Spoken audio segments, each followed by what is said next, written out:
Mutton है, अच्छी तरह से धो के रख दिया है हमने। 2 बड़े बड़े आलू लिए हैं, टुकड़े कर लिए हैं 4 टुकड़े। 3 प्याज है, 200 ग्राम करीब प्याज है, काट लिया है।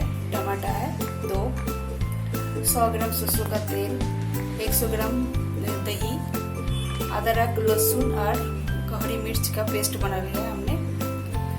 धनिया पाउडर 2 चम्मच, 2 चम्मच मिर्ची पाउडर, हल्दी पाउडर 2 चम्मच, 1 चम्मच जीरा पाउडर और गरम मसाला हमने खड़े गरम मसाला दिया है। इसको हम पीस लेंगे, लास्ट में हम इसको पेस्ट मिक्स कर देंगे।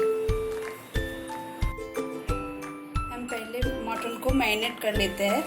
तो पहले हम दही डालेंगे,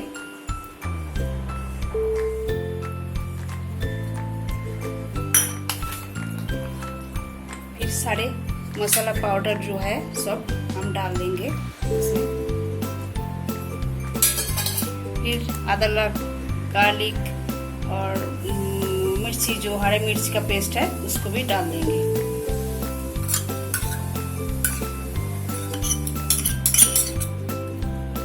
फिर सरसों का तेल भी हम आधा डालेंगे, आधा हम कुक करने का टाइम चाहिए।